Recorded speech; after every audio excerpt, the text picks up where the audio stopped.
mini book haul because a bunch of books just arrived and my fairy loot for February also arrived. So I just thought, let's go through it.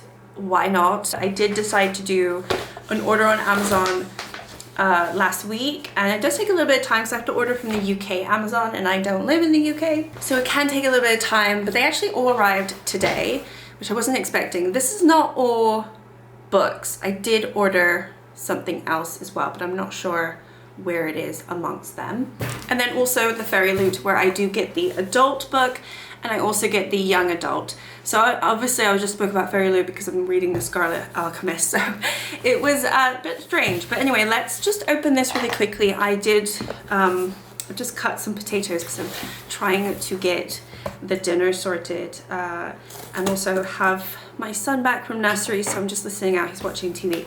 So I'm gonna open the fairy loot first. I think I said that. I have so many of these now. Okay, this looks cool. All right, this is what the first book is. Inked in Blood. A Fate Inked in Blood by Danielle Jensen. I like the blue, right? You can see sprayed edge. It's nice. And it's all around. I really like the blue. Ooh, you have this really strong looking female in here with, I don't know what that's supposed to be. And then you've got, ooh, a really hunky man in the back. Oh dear. Oh dear. It's gonna be one of these books. Okay, yeah, even the actual book itself has them basically in an embrace. So we know it's gonna be one of these lovely little romantic-y books. So it's a US author, and this is about an unwanted marriage. Freya spends her days gutting fish with dreams of becoming a warrior and of putting an axe in her boorish husband's back. Freya's dreams abruptly become reality when her husband betrays her to the Regent's Jarl, landing her in a fight to the death against his son. To survive, Freya is forced to reveal her deepest secret. She possesses a drop of a goddess's blood, which gives her magic capable of repelling any attack. A magic that was foretold would untie the fractured nation of Skarland beneath a king, the one who controls the shields of maiden fate. So this is a Norse-inspired fantasy. Obviously, I kind of gathered that because her name was Freya, but I just read that now. So, okay, fine. I do like the Vikings. I watched all of that, ate it up. So I do like that. So that's cool. And you do get a little author's note as well. So I'll read that when I read the book. Okay, and then I also got this book, obviously. So let's see what this is. Oh, it's all black. Completely black. So excited to see what this is. The Crimson Moth. Ooh, very beautiful. Very, very beautiful. I do like that. Yeah. Okay, A Moth to Flame, A Witch to Burn. Okay, it's by Kristen Ziccarelli. I think that's how you say it. And again, oh, this one's got a reversible sleeve. The other one did not. So this one's kind of all dark. All dark and, ooh, I like this. It's got a moth. And it's going to be another little romantasy, I'm sure. I think that's kind of all what fairy loot gives you. I mean, obviously they're all fantasy, but they're literally all romantasy books. And then the back, you also have this. I really like the actual book itself. Really, really beautiful. I like the sprayed black, and then you've got this gorgeous moth feature. So this looks really beautiful. On a night Rune's life changed forever, blood ran in the streets. Now, in the aftermath of a devastating revolution, witches have been diminished from powerful rulers to outcasts ruthlessly hunted due to their waning magic, and Rune must hide what she is.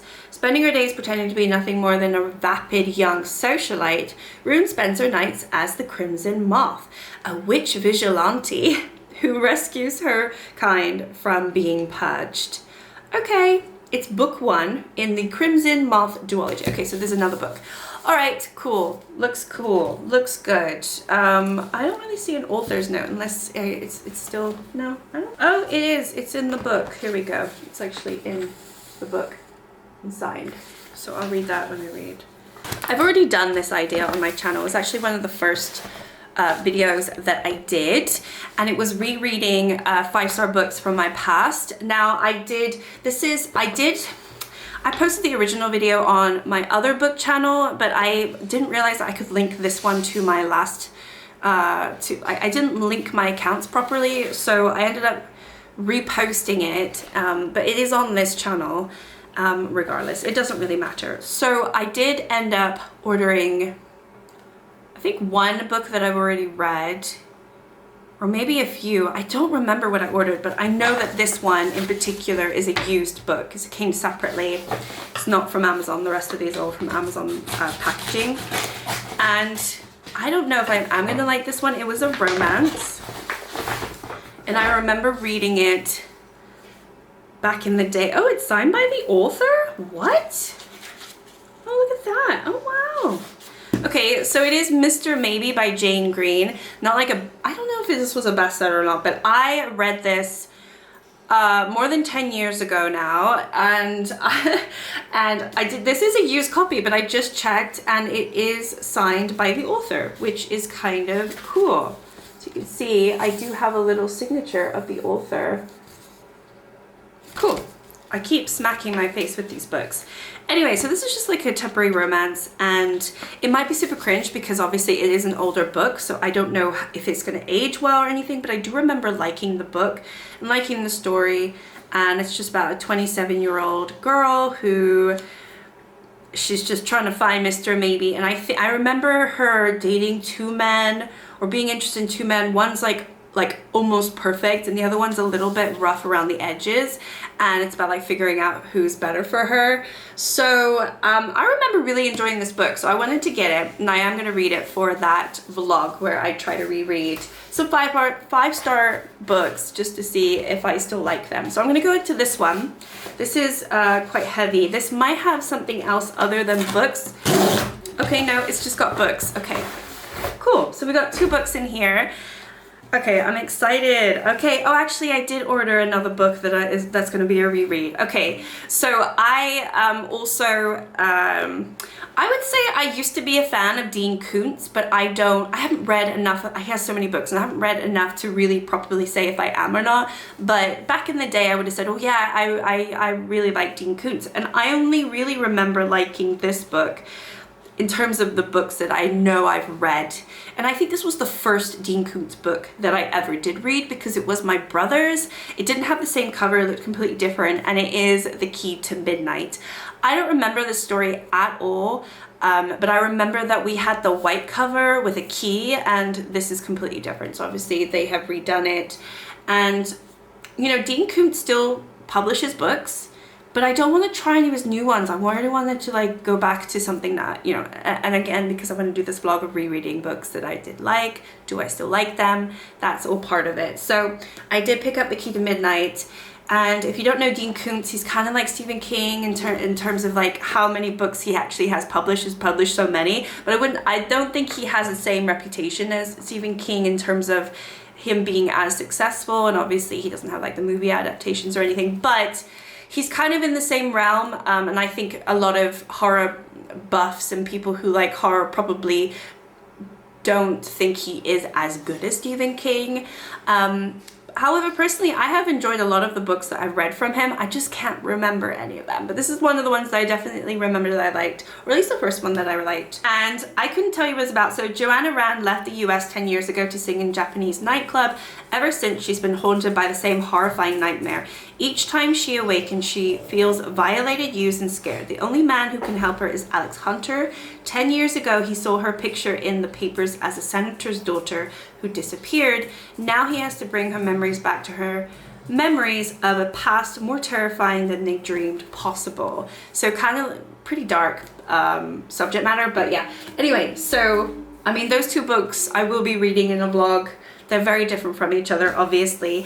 And then one of the books that I really wanted to read was obviously the sequel to Emily Wilde's Encyclopedia of Fairies. So I got the Map of Other Lands And it's a hardback version, which is fine. I mean, I do prefer paperback, but I'm just not going to wait that long. This is not special at all. It's just a green cover. And the one that I have, the first one, wasn't special at all either. I'm not going to pay extra to get it from like one of these subscription boxes. So I really liked Emily Wilde's Encyclopedia of Fairies. I didn't expect to like it. I did end up giving it a 5-star because it was really charming.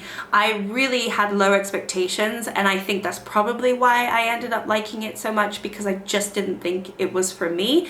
Very charming book, and I really liked Wendell, and I know a lot of people hated Wendell, which is basically the love interest. So whatever, I liked it and I picked it up, so that's definitely a book that I will be reading at some point soon. Okay, what else do I have in here? I do remember just maybe one more book that I purchased, and then the rest I don't know what I got. Okay, these are books. Okay, oh yes, I got that one. Okay, all right, okay. Oh, there's 3 books in here. They really stuffed them in. Okay, this is another one where I did buy all of these books to reread, because there's one right here. So, okay, I have been wanting to reread this book for the longest time, and then when I saw that they have a TV show adaptation of it just on Netflix that just recently launched, I haven't seen it because I honestly feel like the movie adaptation of it really did it justice, and I didn't really think the TV show would add anything to me, so I have like no desires to watch it. But it basically is the book One Day by David Nichols, and I read this ages ago, and I watched the movie with Anne Hathaway and what's his face, I can't remember the name, and this is such a sweet story. But I do think that the book was actually probably a little bit better than the movie, although the movie I think was a very good adaptation. It didn't have everything that the book has. And I wanted to reread the book because I really enjoyed it, and yeah, I just wanted to go back into this. And I had been wanting to buy this, but it was so expensive, and then because of the TV adaptation it was on sale, so that's why I bought it, because it suddenly dropped in price. I think it was like £7 on Amazon when originally they were trying to sell it for like 17. I was like, this is such an old book, why are you trying to sell it so expensively? But yeah, I picked it up, and it's basically a story of 2 acquaintances, and then they become really good friends, and it's every different chapter. I think it's every chapter or every like different part of the book is one day. This is the same one day of a different year of their lives, where they either reconnect or what they're doing, and it's basically goes through their life together, and they go through various different stages of life together and apart in terms of if they're actually even friends or not. And that's as much as I'm going to say, because if you haven't even seen the show or the movie and read the book, I would recommend it. It's an older book, but I think it's really good, and I remember it vividly, so I wanted to reread it and see if I still liked it, right? So okay, the other 2 books that were in here were definitely books that I've seen a lot of people talk about. The first one is 7 Days in June by Tia Williams. I almost picked this up sometime last year, and I didn't, and now I see everyone talking about it and everyone buying it because other people are talking about it. So it must be a good book. I'm hoping, like, fingers crossed, right? Because you never can really trust what people say. But it is, I mean, it's a love story. It says, hilarious, romantic, and incredibly sexy. It is about Ava, a single mother and best-selling erotica writer, and the enigmatic, award-winning novelist Shane Hall meet a literary event in New York, and sparks fly. And over the next 7 days, amidst a steamy Brooklyn summer, Ava and Shane reconnect. But yeah, I don't want to read anymore because I just want to go into it and not really know, because I actually think this is going to be sad. I'm expecting this to be sad. I don't know why. But maybe it won't be. So anyway, I picked that one up, and I could not get the 7-year split. 7-year slip. I was going to say 7-year split, but the 7-year slip by Ashley Poston. I have read The Deadly Romantics. I gave it a 3 or 3.5 last year. maybe it was a 4, I'm not sure. It wasn't like amazing, but it wasn't terrible. I thought her writing was fine, and that also has some like fantastical elements, and then obviously this one does too, because it's about this girl and this guy, and they basically are living in the same apartment. He's just 7 years, I think, in the past or something. There's something like that, and obviously it's a romance, and I just thought, let's pick it up. A lot of people are saying they really like it, and I've read Ashley post them before, so I thought, okay, that's fine. And I have been enjoying my romance books recently, so I thought I'd give that a go, see if I like it. You know, it always feels a little bit better when you're going after an author that you've already read from. And then I guess this last package has the other stuff. It might have another book though. Oh yes, okay. It has one more book in here, and then it has, these are like magnetic eyeshadow palettes, because I'm doing something for my other channel with my single shadows. But anyway, so the last book that I have to talk about, ooh, it's nice and fluffy, is You Again by Kate Goldbeck. I did actually get quite a lot of romance books, I'm just realizing, but I don't know, I'm kind of in the mood. Again, I couldn't not get this because a lot of people have been talking about it. I think this is a second chance romance, or maybe friends to lovers, I don't really know. But I think it's a similar thing where they meet at different moments in their life, you know, and that's why I say you again, because you know, they eventually get together, which I guess is kind of like one day, but not, I don't know, we'll see how it is. But yeah, I got this one, and hopefully it will be fun and good, and I'm not swayed miserably by everybody. Oh my gosh, I moved you and you can't even see it. Like, woohoo, they're on my books. See you later.